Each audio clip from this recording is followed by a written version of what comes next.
بسم اللہ الرحمن الرحیم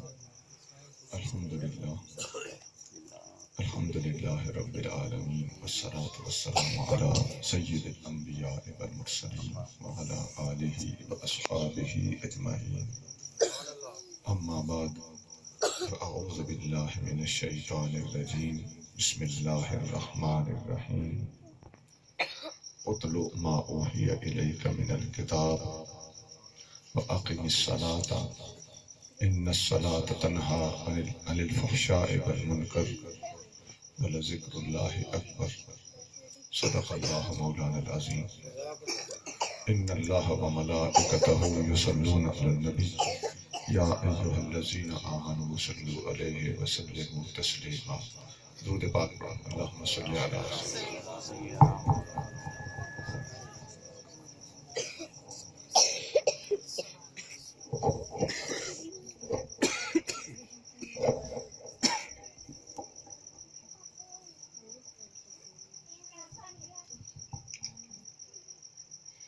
واجب الاحترام محترم و مکرم حضرت علامہ قاری محمد حسن صاحب مقصودی، جناب محترم المقام حضرت قبلہ علامہ شبیر حسین صاحب قادری ہند ادبی، دیگر حضرت علامہ قاری سید رسول صاحب اور علماء کرام، بزرگوں، بھائیوں، عزیزوں، اللہ کریم جل شانہ مجھے اور آپ کو حضور محبوب نبی کریم رؤوف الرحیم صلی اللہ علیہ وآلہ وسلم کی سچی غلامی، محبت اور اتباع کی توفیق عطا فرمائے اور ہم سب کا خاتمہ اللہ تعالیٰ ایمان پر کرے۔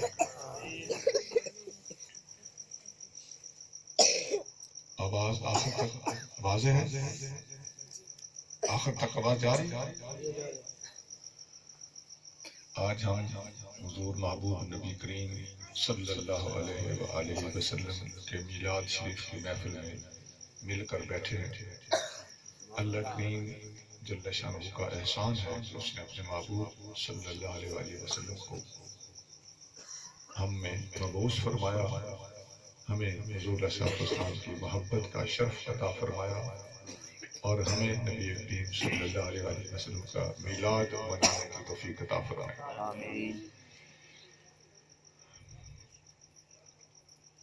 ہمارے ہاں ایسا ہوتا ہے کہ جب ہم میلاد پر زور دیتے ہیں تو سیرت کی طرف سے ہم کمزور ثابت ہوتے ہیں، اور جب ہم سیرت پر زور دیتے ہیں تو میلاد کو فراموش کر دیتے ہیں۔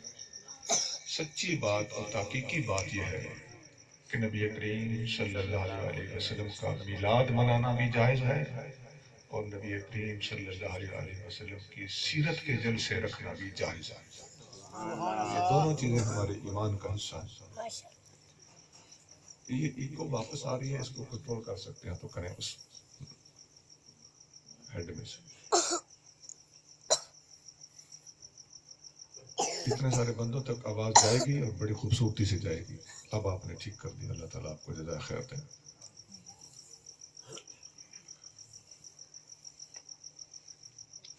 میں آپ کے سامنے جو بات عرض کرنا چاہتا ہوں وہ یہ ہے کہ ہم نے محافل میلاد میں صرف اور صرف ہنگامہ آرائی نہیں کرنی ہوتی۔ ہمارا فرض یہ بنتا ہے کہ ہم نبی کریم صلی اللہ علیہ وآلہ وسلم کے میلاد کی خوشی میں آ کر بیٹھنے والوں کے پلے کچھ ڈال کر ان کو گھر بھیجیں۔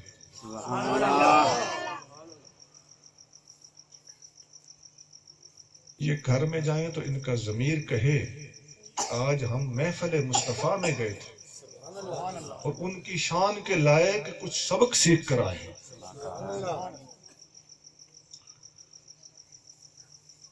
اگر ہم اپنا کردار، عمل اور مسلمانی صحیح کرنا چاہیں تو دین اسلام نے 3 چیزوں پر بہت زور دیا۔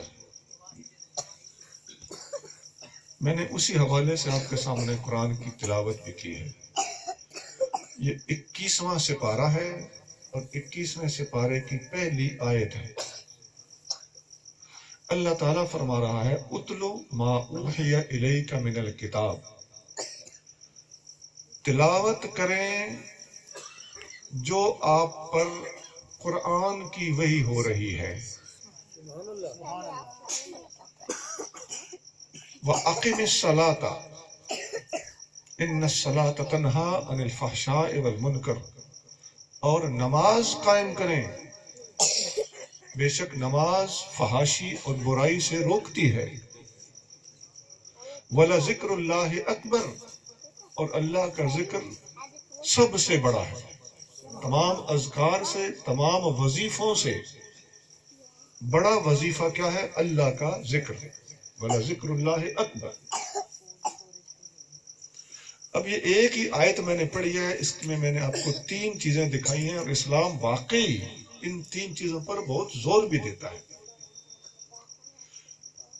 سب سے پہلی چیز میں نے بتایا اتل ما اوحی الیک من الکتاب، قرآن کی تلاوت کرو. وَأَقِمِ الصَّلَاةَ، اور نماز قائم کرو. وَلَذِكْرُ اللَّهِ أَكْبَرُ، اور اللہ کا ذکر سب سے بڑا سمجھو. یہ 3 چیزیں ہو گئیں. ایک قرآن کی تلاوت، نمبر 2 نماز پڑھنا، نمبر 3 اللہ کا ذکر کرنا. جہاں قرآن نے ان 3 چیزوں پر ذکر زور دیا ہے، اگر آپ خود بھی غور کریں تو ایک مسلمان عورت بھی جسے ککھ نہ آتا ہو، وہ یہی 3 کام کرتی ہے تو نیک عورت کہلاتی ہے، با عمل عورت کہلاتی ہے. قرآن کی تلاوت، 5 وقتی نماز، اور اللہ اللہ کرنا، اللہ کا ذکر کرنا. یہ ہر دور میں ہر نیک آدمی کی پہچان رہی ہے 3 چیزیں.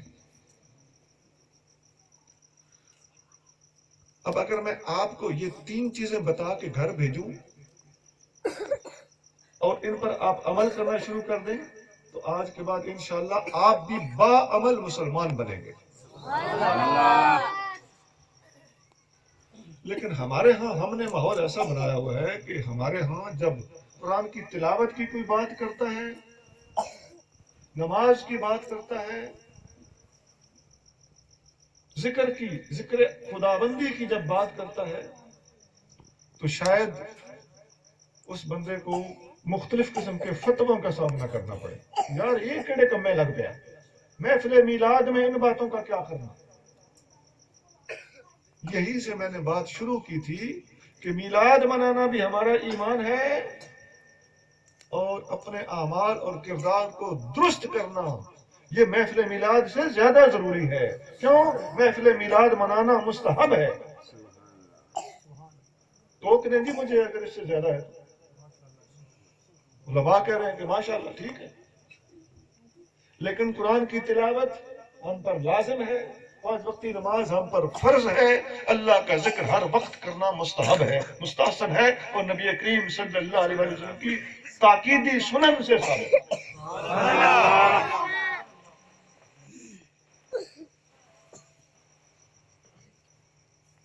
یہ بچے آئے ہوئے ہیں، ان کو اگر میں نماز بتا کے بھیجوں، قرآن کی تلاوت سمجھا کے بھیجوں، اللہ کا ذکر یہ سمجھا کے بھیجوں، تو ان کے ماں باپ یقیناً خوش ہوں گے. ایک حدیث میں بھی آتا ہے، مسلم شریف میں حدیث ہے، مسلم شریف حدیث کی کتاب ہے. نبی کریم صلی اللہ علیہ وسلم مسجد میں صحابہ اکرام کی محفل میں تشریف فرما تھے. کسی گاؤں سے ایک صحابی آ گئے، وہ دیہات کے رہنے والے تھے. محفل میں بیٹھے، ان کو پیشاب آیا، وہ مسجد کے ایک کونے میں اٹھ کے بیٹھ کے جا کے پیشاب کرنا شروع کر دیا. صحابہ اکرام دوڑے، ماہ ماہ کوئی نہ کر، کوئی نہ کر. نبی کریم صلی اللہ علیہ وسلم نے فرمایا اترکوہ ولا تضرموہ، چھوڑ دو، اس کا پیشاب نہ روکو، اسے پیشاب کرنے دو. وہ پیشاب کر چکے. نبی کریم صلی اللہ علیہ وسلم نے ان کو فرمایا کہ ان هذه المساجد لا تصلح لشيء من هذا القذر والبول، یہ مسجدیں پیشاب پخانے کے لیے نہیں ہوتی، بلکہ مسجدیں اس کام کے لیے ہوتی ہیں لذکر اللہ والصلاۃ وتلاوت القرآن، بلکہ مسجدیں اللہ کے ذکر کے لیے ہوتی ہیں، نماز کے لیے ہوتی ہیں اور قرآن کی تلاوت کے لیے ہوتی ہیں۔ لو جی، میں نے یہی آیت میں چیزیں تین چیزیں بتائی تھی نا، وہاں کیا تھا؟ تلاوت، نماز اور ذکر۔ جہاں حضور نے حدیث میں فرمایا ذکر، نماز اور تلاوت، تو تین الگ ہے، لیکن تینوں ہی چیزیں ہیں۔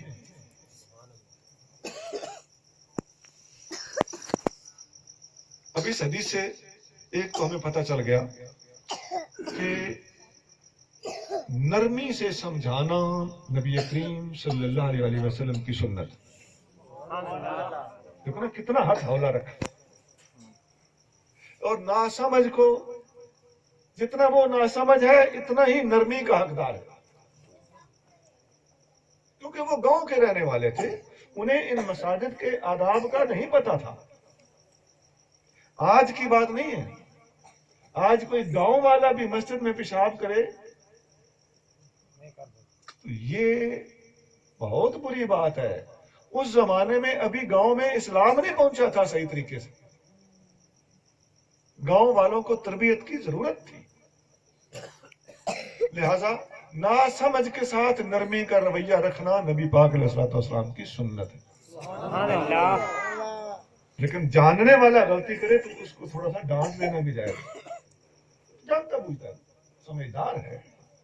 اللہ تعالیٰ قرآن میں فرماتے ہیں هل يستوي الذين يعلمون والذين لا يعلمون، کیا جاننے والے اور نہ جاننے والے برابر ہو سکتے ہیں؟ نہیں۔ تو جیسا بندہ ہوگا ویسا سمجھانا ہوگا۔ ایک دفعہ ایک یہودی نے نبی کریم صلی اللہ علیہ وسلم کو سلام دیا، کہنے لگا السلام علیکم، اس کا مطلب ہوتا ہے آپ پر موت آئے، معاذ اللہ۔ نبی کریم صلی اللہ علیہ وسلم نے جواباً فرمایا وعلیکم، بس وعلیکم السلام نہیں فرمایا، فرمایا وعلیکم، تجھ پر بھی۔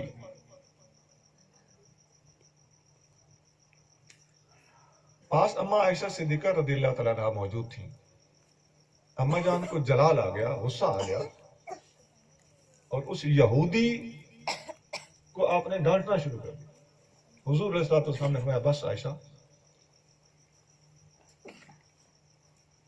آپ نے عرض کیا یا رسول اللہ، آپ نے سنا نہیں اس نے بھلا کیا بولا ہے؟ اس نے سلام نہیں دیا، اس نے سام بولا ہے۔ حضور علیہ الصلوۃ والسلام نے فرمایا عائشہ، اس نے جو کچھ بولا تھا میں نے سن لیا ہے، جو میں نے بولا ہے وہ تم نے نہیں سنا۔ میں نے بھی کہا ہے کہ تم پر بھی، اور جو اس نے کہا ہے اسے اللہ قبول نہیں کرے گا، میرا کچھ نہیں بگڑے گا، اور جو میں نے کہا ہے میں اللہ کا نبی ہوں وہ قبول ہے۔ اس کا حشر دیکھ لیں۔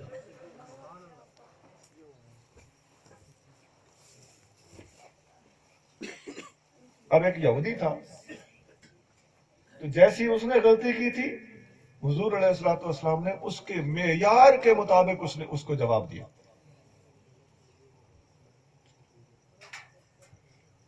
اور اما پاک کو حضور نے فرمایا اے عائشہ ان اللہ یحب الرفق فی الامر کلہ، اللہ تعالیٰ ہر معاملے میں نرمی کو پسند کرتا ہے۔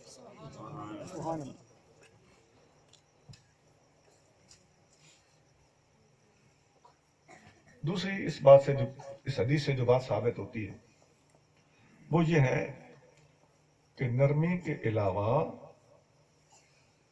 تینوں چیزیں جو نبی کریم صلی اللہ علیہ وسلم نے ارشاد فرمائی ہیں، حضور کی حدیث قرآن کی تفسیر ہوتی ہے، اور قرآن کو حضور کے بغیر سمجھنا ناممکن ہے۔ اور نبی کریم صلی اللہ علیہ وسلم کی کوئی حدیث ایسی نہیں جو قرآن کے خلاف ہو. حضور صلی اللہ علیہ وسلم کا ہر فرمان قرآن کے تابع ہوتا ہے. سبحان اللہ. اسی طرح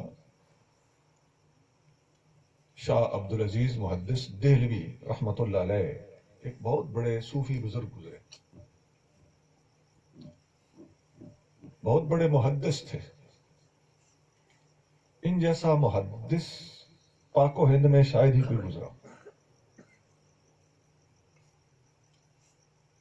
شیخ عبدالحق محدث دہلوی رحمۃ اللہ علیہ ان سے سینئر محدث ہیں، لیکن اپنے زمانے میں حدیث پر جو اس خاندان نے کام کیا ہے حد کر دیا. شاہ ولی اللہ صاحب محدث دہلوی کے یہ چاروں بیٹے ہیں، چاروں حدیث کے استاد ہیں، چاروں محدث ہیں. شاہ عبدالعزیز، شاہ عبدالغنی، شاہ رفیع الدین، شاہ عبدالقادر. ان کو شاہان دہلی کہا جاتا تھا، دہلی کے شاہ. شاہ عبدالعزیز صاحب نے ایک کتاب لکھی ہے فتاوی عزیزی. اس میں شاہ صاحب نے ایک واقعہ لکھا ہے اپنا ذاتی. فرماتے ہیں میں نے خواب میں دیکھا کہ مجھے سیدنا علی المرتضیٰ رضی اللہ تعالیٰ عنہ کی زیارت ہوئی. سبحان اللہ. میں نے ان سے عرض کیا حضور جس طرح نبی کریم صلی اللہ علیہ وسلم نے صحابہ کرام کو آپ لوگوں کو فیض یاب کیا تھا، ایسے رنگ چڑھا تھا آپ لوگوں پر کہ دنیا میں اس کی اب مثال نہیں ملتی. اس کی وجہ کیا تھی اور یہ رنگ ہم پر کیوں نہیں ہے؟ اور ہم میں سے آج کون ہے جو آپ لوگوں کے طریقے پر چل رہا ہے؟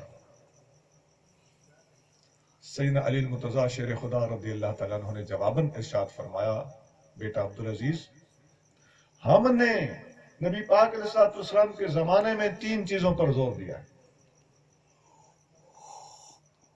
وہی 3 چیزیں گنی: اللہ کا ذکر، نماز اور قرآن کی تلاوت. سبحان اللہ. ہم نے حضور کے زمانے میں یہ 3 کام ڈٹ کے کیے ہیں، اس لیے ہم پر حضور کا رنگ چڑھا ہے. سبحان اللہ. اور آپ لوگ تھوڑا بہت ذکر تو کرتے ہو، لیکن تم لوگ نماز میں بھی ڈھیلے ہو، تلاوت قرآن میں بھی پیچھے ہو. سبحان اللہ. خدا کی قسم میں نے اس خواب کو شریعت، عقل، موجودہ حالات کے ترازو پہ دیکھا ہے. مولا علی کا ارشاد 100% آج کے حالات کے عین مطابق ہے. واقعی آج ہم ذکر تھوڑا بہت کرتے ہیں، تلاوت کے بارے میں ہم پیچھے ہیں، نماز کے بارے میں بھی ہم ڈھیلے. آپ دیکھ لیں، ذکر تھوڑا بہت ہوتا ہے، وہ بھی پیر صاحب نے جو ذکر دیا ہوا ہے وہ کرنا ہے بس. میں نے ایک پیر صاحب کو سنا، پیر صاحب اپنے مرید کو کہہ رہے تھے یہ نماز شماز جو ہے نا یہ تم پر اللہ نے فرض کی، میں نے نہیں کی. میں نے تو تم پر ذکر لازم کیا ہے. جو میرا دیا ہوا وظیفہ ہے یہ کرو، نماز تلاوت کا مجھے نہیں پتا. جب اس قسم کی حرکتیں پیر کریں گے تو مریدوں پہ کیا اثر ہوگا؟ سنا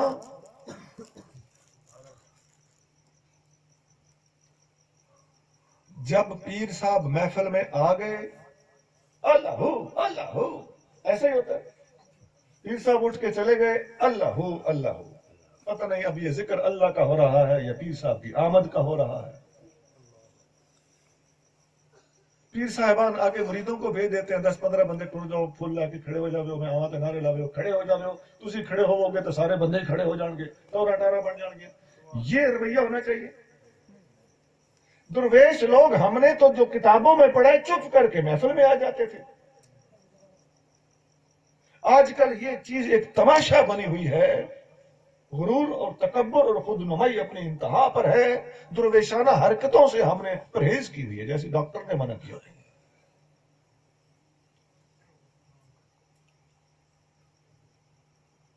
ذکر پھر بھی ہو رہا ہے کیونکہ پیر صاحب نے بتایا ہے. لیکن نماز میں پیچھے ہیں اور تلاوت سے بھی ہاتھ تنگ ہے. میرے پاس ایک بندہ آ گیا بھلوال سے. مجھے کہنے لگا ایک اور ساتھی اس کو ساتھ لے کے آیا کہ اس کو بیعت کرانے لایا ہوں. اس نے آگے بڑھ کے بیعت کی. میں نے اپنا طریقہ جو تھا وہ کر دیا. اچھا وہ بیعت ہو گیا. میں اپنی لائبریری والے کمرے میں بیٹھا ہوا تھا. وہ مجھے کہنے لگا آپ اجازت دیں تو میں آپ کو نعت سنانا چاہتا ہوں. وہ جو بیعت ہوا تھا. میں نے کہا سو بسم اللہ نعت سناؤ، لیکن پہلے ایسا کرو قرآن شریف کا ایک رکوع یا کوئی ایک سورت وہ سنا. کہنے لگا میں نے تو قرآن شریف نہیں پڑھا ہوا. یقین کیجیے یہ میں اپنے تن ورتی بتا رہا ہوں. میں نے کہا تم نے قرآن تک نہیں پڑھا اور نعت پڑھنے کا تجھے شوق اتنا چڑھا ہوا ہے کہ بیعت ہوتے ہی فوراً تو مجھے نعت سے متاثر کرنا چاہتا ہے. میں نے کہا جاؤ قرآن پڑھو، ناظرہ قرآن پڑھو، کسی استاد کو پکڑو اور قرآن پڑھ کے پھر آنا میرے پاس. ویسے میں نے کہا کہ نعت سنا لو، اب تم نے نعت پیش کی ہے، میں گناہگار نہیں ہونا چاہتا، چلو سناؤ نعت. لیکن بڑے افسوس کی بات ہے کہ تم نے قرآن ناظرہ تک نہیں پڑھا ہوا اور نعت کا شوق چڑھا ہوا ہے. اب آپ ایمانداری سے بتائیں ہماری محفلوں میں کتنی تلاوتیں ہوتی ہیں اور کتنی نعتیں ہوتی ہیں؟ ایک تلاوت اور عوام سوڑی پڑ جاتی ہے کہ مکے پر انا آتینا کل کوثر پڑھو تے جان چھوڑو. یہی ذہن ہوتا ہے قبلہ صحیح بات ہے. اللہ معاف کرے. لیکن نعت پہ نعت، نعت پہ نعت، 15 نعتیں ہوتی ہیں ایک ایک محفل میں. قرآن کو پیچھے مت کرو. ہاں جی مسلمان بیٹھے ہو، کلمہ گو بیٹھے ہو، مجھے ایمانداری سے بتاؤ اگر محفل میں 10 بار تلاوت ہو اور 1 بار نعت ہو تو کیا حرج ہے؟ اس بات مجھے تحریری فتویٰ دیں بے شک. بات ٹھیک ہے کہ نہیں؟ 10 تلاوتیں اور 1 نعت، کیا خرابی ہے؟ ثابت کرو کوئی خرابی. قرآن کو حق حاصل ہے کہ اس کو سب سے زیادہ پڑھا جائے، اس کی سب سے زیادہ تلاوت کی جائے، تلاوت کرنے والے پر سب سے زیادہ نوٹ اچھالے جائیں. کلام یہ بادشاہ کا کلام ہے اور کلاموں کا بادشاہ ہے. سبحان اللہ. یارو اتنا بھی نہیں ہو سکتا کہ 10 نعتیں ہیں تو 10 تلاوتیں ہی ہو جائیں، برابر ہی کر لو. لیکن کیوں نہ تلاوت زیادہ ہو اور نعت تھوڑی ہو. 10 اور 1 کی میں نے ایک مثال دی ہے.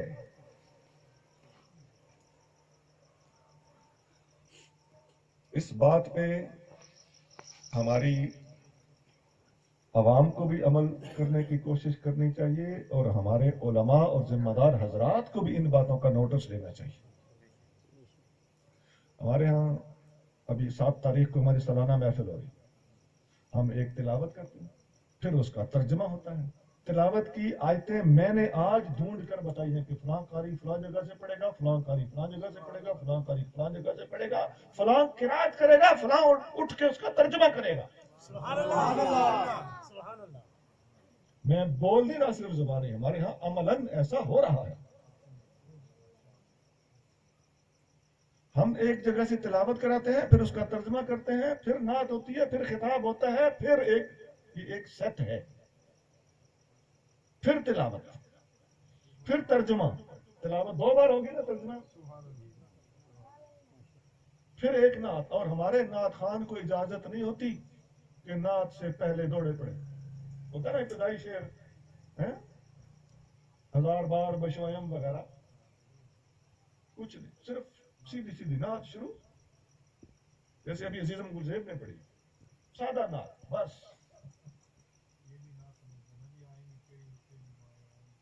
یہ بھی نعت تو پڑھیں گے اما جی، یہ تلاوت کے ساتھ، پہلے جو میں نے بتایا کہ ذکر کے ساتھ کچھ زیادتیاں ہو رہی ہیں، تلاوت کے ساتھ یوں زیادتی، اور نماز کے ساتھ زیادتی کس طرح ہو رہی آپ کے سامنے. آپ نے تو جلدی فارغ ہو جانا ہے انشاءاللہ، آپ 11 بجے جا کے سو جائیں گے، رات لمبی ہے. لیکن گرمیوں کی محفلوں میں یا لمبی محفلوں میں رات 1-2 بج جاتے ہیں اور صبح کی نماز گئی. یہ نماز کا حال ہو رہا ہے. مسئلے بتائیں گے تو ہم کہیں گے کہ محفل میلاد مستحب ہے، نماز فرض ہے. ایک مستحب پر ایک فرض کو قربان کیا جا رہا ہے. یہ قابل اصلاح چیزیں ہیں کہ نہیں ہیں؟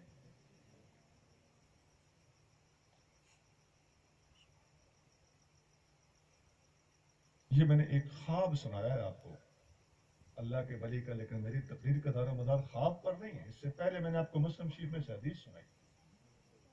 جو 3 چیزیں اس خواب میں بیان ہوئی ہیں وہی 3 چیزیں حدیث میں بیان ہوئی ہیں، وہی 3 چیزیں قرآن میں بیان ہوئی ہیں. کیا یہ اتفاق ہے؟ میں بائی چانس ایسا ہو گیا ہے؟ نہیں. ان 3 چیزوں کی ویلیو کے پیش نظر اللہ کریم جل شانہ نے ان 3 چیزوں کے بارے میں ہمیں دلائل فراہم کروایا. سبحان اللہ.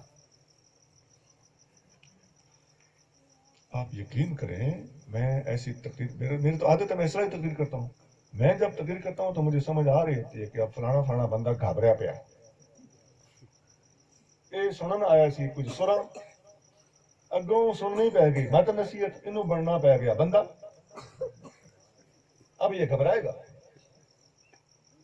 لیکن اکثریت خوش ہو رہی ہوتی ہے. سبحان اللہ.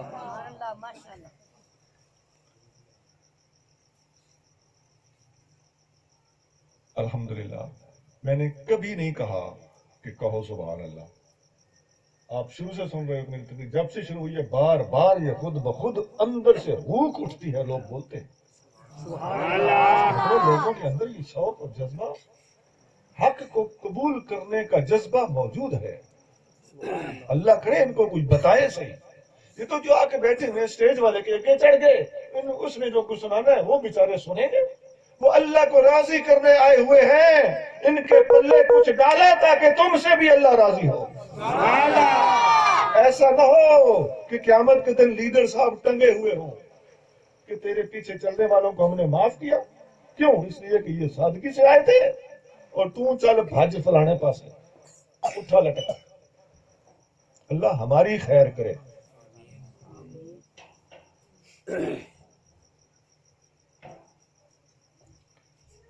اگر ہم عوام کو کہیں کہ ایک ہاتھ چکو تو وہ بیچارے چکیں گے کس کی رضا کے لیے؟ لیکن یہ ایک ہاتھ چکوانا کیا ہے؟ فرض ہے، واجب ہے، سنت ہے، مستحب ہے؟ کیا ہے؟ نہ چکو، کام کی بات کرو، ان کے پلے ڈالو، وہ کچھ سیکھ کے گھر جائیں، جا کے عمل کریں، اپنی بیوی کو بتائیں، بچوں کو بتائیں. یار یہ میں آج 3 چیزیں سیکھ کے آیا ہوں. یہ تو قرآن میں بھی ہے، حدیث میں بھی ہے، ایک ولی کے خواب میں بھی ہے. ان کی کوئی اہمیت ہے؟ اچھا، ان چیزوں کے راستے میں ایک بہت بڑی رکاوٹ بھی ہے، وہ میں آپ کو آرام سے سمجھاتا ہوں. ان 3 چیزوں کو میں ذرا ایک ایک حدیث سے الگ الگ بھی ثابت کر دوں. نبی کریم رؤوف الرحیم صلی اللہ علیہ وسلم نے حضرت عبداللہ بن مسعود رضی اللہ تعالیٰ عنہ کو فرمایا، کہ بخاری شریف میں حدیث ہے، اے عبداللہ تو قرآن پڑھ، میں تجھ سے سننا چاہتا ہوں. اب یہ ہے نا فرمائش، سٹیج پر یہ فرمائش ہونی چاہیے کہ نہیں؟ یہ حضور کی سنت ہے قرآن پڑھنے کی، فرمائش کر. آپ نے فرمایا اقرا، قرآن پڑھ. انہوں نے عرض کیا اقرا و علیک انزل، یا رسول اللہ میں پڑھوں جبکہ نازل آپ پر ہوا ہے؟ قال اشتہی ان اسمع من غیری، حضور نے فرمایا میرا دل چاہتا ہے کہ کوئی دوسرا پڑھے اور میں سنوں. قرآن سے چس لطف اٹھانا اور قرآن کریم اللہ کا کلام ہے، اس کلام کی چاشنی سے بہرہ اندوز ہونا، یہ نبی کریم صلی اللہ علیہ وسلم کی سنت ہے. انہوں نے قرآن پڑھا، حضور نے سنا، سورۃ النساء میں سے پڑھا، حضور نے فرمایا بس اب جو کچھ پڑھا ہے اس کی تفسیر کر، اس کی تشریح ڈال۔ انہوں نے تفسیر کی۔ حضور علیہ الصلوۃ والسلام نے فرمایا عبداللہ بن مسعود میری امت کو قرآن کی جو تشریح بتائے میں محمد اس پر راضی ہوں۔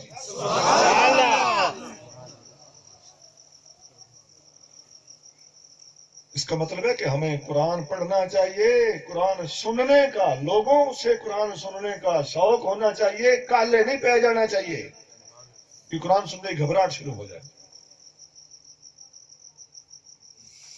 اور قرآن کی تفسیر کو سننا اور سمجھنا، یہ بھی نبی کریم صلی اللہ علیہ وسلم کی سنت ہے۔ سبحان اللہ۔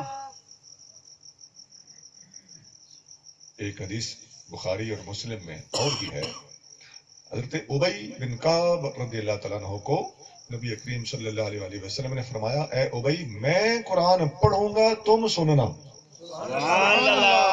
اب یہ بھی فرمائش ہونی چاہیے، یہ بھی سنت ہے،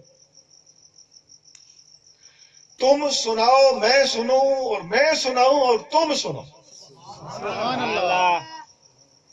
ہر سال جبریل امین حضور کے پاس آتے تھے، بخاری میں حدیث ہے، اور ہر سال قرآن کا دور ہوتا تھا۔ دور کا مطلب ہوتا ہے حضور سناتے تھے تو جبریل سنتے تھے، جبریل سناتے تھے تو حضور سنتے تھے۔ سبحان اللہ۔ اس کو دور کا۔ ہمارے ہاں قرآن سے دوری کیوں؟ قرآن سے الرجی کیوں؟ فتاوی رضویہ میں اعلیٰ حضرت کو کوئی ماخذ ہوگا؟ اعلیٰ حضرت نے لکھا ہے کہ تمام صحابہ کرام مل کر بیٹھتے تھے جب تک کوئی نہ کوئی بندہ تھوڑا سا قرآن نہیں سناتا تھا اور باقی سن نہیں لیتے تھے، محفل برخاست نہیں ہوتی تھی۔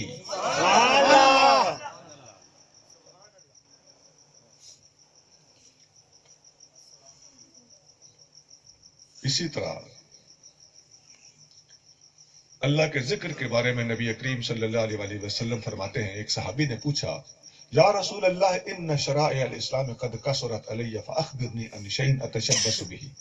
حضور شریعت کے حکم بہت سارے ہیں، میں سادہ سا آدمی ہوں، مجھے کوئی آسان سی بات بتائیں میں وہ کرتا رہوں، میرا کام ہو جائے۔ حضور نے فرمایا لا یزال لسانک رطبا من ذکر اللہ، تیری زبان ہر وقت اللہ کے ذکر سے تر رہنی چاہیے۔ بس اللہ اللہ کرتے رہو، اللہ کا ذکر کرتے رہو۔ ایک حدیث میں یوں بھی آتا ہے ان تفارق الدنیا ولسانک رطب من ذکر اللہ، تو دنیا سے جا رہا ہو اور تیری زبان پر اللہ کا ذکر جاری ہونا چاہیے۔ یہ حضور کے ارشادات ہیں صلی اللہ علیہ وسلم۔ اور اللہ فرما رہے والا ذکر اللہ اکبر، اللہ کا ذکر تمام ذکروں سے بڑا ہے۔ دیکھو نا اللہ اکبر ہے کہ نہیں؟ اللہ بڑا، اللہ اکبر، اللہ بھی بڑا ہے، والا ذکر اللہ اکبر، اور اللہ کا ذکر بھی سب سے بڑا۔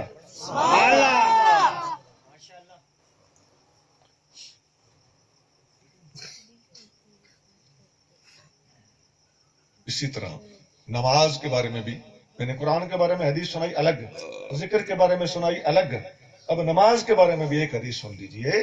نبی کریم صلی اللہ علیہ وسلم دنیا سے جانے لگے تو آخری ٹائم پہ آپ نے حضرت علی المرتضیٰ رضی اللہ تعالیٰ عنہ کو فرمایا اے علی کاغذ اور قلم لے آؤ۔ انس بن مالک پاس ہیں، اما عائشہ صدیقہ پاس ہیں، کافی سارے خاندان کے گھر کے صحابہ اکرام میں سے افراد پاس ہیں، عبد الرحمن بن ابی بکر پاس ہیں۔ ان کا حضور نے مسواک لیا، ان سے مانگا، ان کے ہاتھ میں مسواک تھا، حضور نے مانگا کہ مجھے دو، اشارے اس طریقے سے۔ تو جب آپ نے دیکھا مسواک کو تو اما پاک نے، اما عائشہ صدیقہ نے حضور مسواک پر دل چاہ رہا، فرمایا سبحان اللہ۔ انہوں نے مسواک لی، حضور صلی اللہ علیہ وسلم کو اما پاک نے خود اپنے منہ میں مسواک چبا کر نرم کر دی تاکہ حضور کو تکلیف نہ ہو۔ سبحان اللہ۔ اما پاک بڑا فخر کرتی تھیں کہ آخری وقت پہ میرا چبایا ہوا مسواک حضور نے استعمال کیا۔ سبحان اللہ۔ تکبیر، اللہ اکبر۔ نعرے رسالت، یا رسول اللہ۔ نعرے تحقیق، نعرے حیدری۔ تو اما پاک کے سینے کے ساتھ حضور نے ٹیک لگائی ہوئی ہے پیچھے سے۔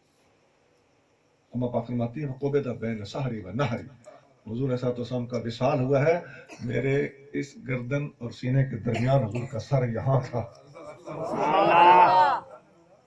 سیدنا علی المرتضیٰ شیر خدا رضی اللہ تعالیٰ عنہ کی پاس حاضر تھے۔ حضور نے فرمایا اے علی کاغذ اور قلم لے آؤ، میں کچھ لکھ دوں۔ انہوں نے عرض کیا یا رسول اللہ میں کاغذ قلم ڈھونڈتا رہوں تو کہیں حضور کا وصال نہ ہو جائے۔ عرض کرتے ہیں یا رسول اللہ آپ زبانی ارشاد فرمائیں، میں یاد کر لوں گا۔ حضور نے فرمایا اوصیکم بالصلاۃ اوصیکم بالصلاۃ وما ملکت ایمانکم، میں تم لوگوں کو نماز کی وصیت کرتا ہوں، نماز کی وصیت کرتا ہوں اور غریبوں کا خیال رکھنے کی وصیت کرتا ہوں۔ سبحان اللہ۔ یہ حضور کا آخری فرمان ہے۔ حضرت انس بن مالک پاس تھے خادم الرسول، وہ فرماتے ہیں حضور علیہ السلام بار بار فرماتے رہے اوصیکم بالصلاۃ اوصیکم بالصلاۃ اوصیکم بالصلاۃ، حتیٰ کہ یہ فرماتے فرماتے حضور کی آواز آہستہ ہوتی گئی، حضور کا وصال ہو گیا۔ سبحان اللہ۔ اور امتی اپنے آقا کی زبان سے نکلی ہوئی آخری وصیت اور حضور کی آخری خواہش کا احترام کر، 5 وقتی نماز پر پابند ہو جا، یہ تیرے نبی کا آخری فرمان ہے۔ سبحان اللہ۔ اب یہ تینوں چیزیں قرآن سے ثابت ہوگی، حدیث سے ثابت ہوگی، شاہ عبد العزیز صاحب کے خواب سے ثابت ہوگی، الگ الگ حدیثوں سے ثابت ہوگی۔ اب اس راستے میں جو سب سے بڑی رکاوٹ ہے وہ کیا ہے؟ جو چیز ذکر نہیں کرنے دیتی، تلاوت نہیں کرنے دیتی، نماز سے روکتی ہے، علم سے روکتی ہے، شریعت سے روکتی ہے،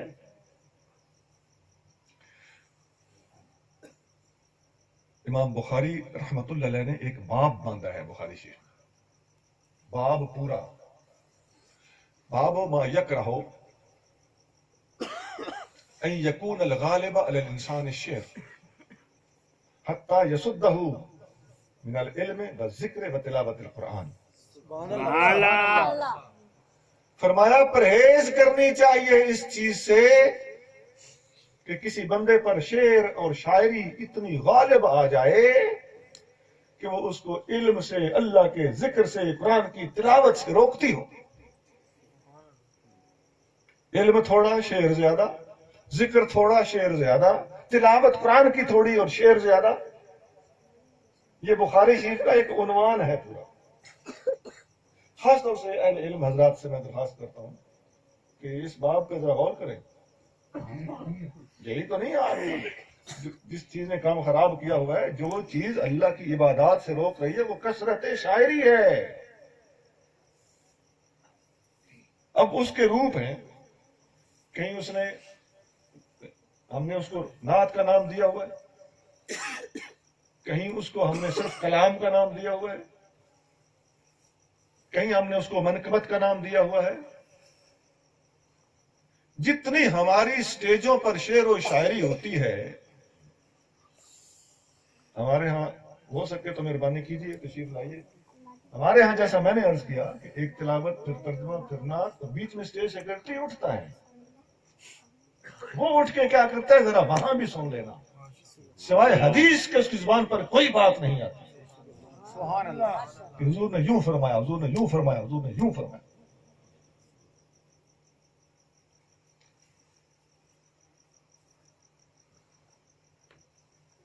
یہ اگر ہم باتیں ٹھیک کر لیں، اپنی اصلاح کر لیں، تو ہماری محفلوں کے اندر علم پرواز کرتا ہوا نظر آئے۔ انشاءاللہ سنیت بھی پرواز کرے گی، اسلام ترقی کرے گا، ہماری عوام کی اصلاح ہوگی۔ تو ان چیزوں سے بچنا اور ان کو تھلے تھلے رکھنا۔ دیکھو میں نے خود نعتیں لکھی ہیں، یہ میں غلط فہمی دور کرنے کے لیے بات کر رہا ہوں کہ کوئی الٹا نہ سوچنا شروع کر دے۔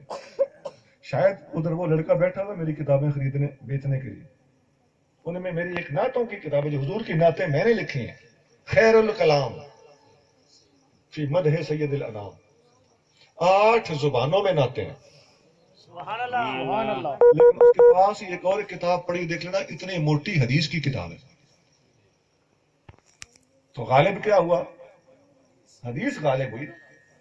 یہ ساتھی لے کے بھی آ گئے میری بات سن کے. چلو اچھا کہ اللہ تعالیٰ جزائے خیر عطا فرمائے. یہ ہے نعتوں کی کتاب، 8 زبانوں میں نعتیں ہیں، اور یہ ہے وہ حدیث کی کتاب جو میں کہہ رہا تھا. تو غالب حدیث ہوئی. اور باقی یہ چند کتابیں، یہ ختم نبوت پر ہے، یہ تجھ سا کوئی نہیں حضور کی محبت پر ہے، ہدیت الفقیر، اصلاح امت، جواز الاحتفال، اہل سنت کی پہچان، کتابیں وہاں موجود ہیں. ٹوٹل جو میں نے باتیں کی ہیں میں ان کو ایک مزید رنگ میں پیش کرتا ہوں. ڈاکٹر یا حکیم جب پرچی لکھتا ہے نا کہ یہ دوا اس کو دی جائے، تو آخر میں وہ لکھتا ہے کہ اس چیز سے پرہیز کیا جائے، نہیں تو دوائی کا فائدہ نہیں ہوگا. یہی مطلب ہوتا ہے نا پرہیز کا. آپ بھی، آپ کا بھائی، بہن، بیٹی، کوئی گھر والے جب پرہیز چاول منع کیے تو وہ دوائی بھی کھائے اور چاول بھی کھائے، تو پھر آپ نے کہنا ہے پھر ڈاکٹر نو بدنام کرنا ہے کہ تم چاول بھی کھانی تینوں ڈاکٹر نے منع کیتا سی. میرے عزیز، ہمیں اللہ کے رسول نے اور شاہ عبدالعزیز صاحب کے اس خواب نے اور جو میں نے حدیثیں سنائی ہیں ان سے جو ہمیں سبق ملا ہے وہ ہماری حکمت کی دوا ہے، ڈاکٹری دوا ہے، وہ طبیب کی بتائی ہوئی دوا ہے. وہ دوائیں ہیں 3: نماز، تلاوت، اللہ کا ذکر. یہ آپ نے دوا کھانی ہے، انشاءاللہ کھاؤ گے، ان پر عمل کرنا ہے. اور نیچے پرہیز لکھی ہوئی ہے جو امام بخاری نے بیان کی. ما یکرہو کہ بلا اس کا ترجمہ اگر میں کروں، ما یکرہو کا مطلب ہے پرہیز کرو. پرہیز ترجمہ بنتا ہے نا، بچہ بھی بول رہا ہے. پرہیز کرو کثرت شاعری سے، شعروں سے پرہیز کرو، اور ان کو علم سے نہ بڑھنے دو، ذکر سے نہ بڑھنے دو، تلاوت قرآن سے نہ بڑھنے دو. کون عمل کرے گا جی ان باتوں پر؟ ہم نہیں کریں گے تو کون کرے گا؟ ہم نے کرنا ہے ان باتوں پر عمل. انشاءاللہ آج کے بعد اہل سنت کی محفلوں میں قرآن زیادہ ہوگا، شاعری تھوڑی ہوگی، ذکر زیادہ ہوگا، شاعری تھوڑی ہوگی، نماز کا حق ادا کیا جائے گا، شاعری تھوڑی ہوگی. کل قیامت کو نہ کہنا کہ ہمیں تو کسی نے سمجھایا ہی نہیں تھا. اللہ کریم مجھے اور آپ سب کو عمل کی توفیق عطا فرمائے. وآخر دعوانا ان الحمدللہ رب العالمین. یہ بچے بزم انوار مدینہ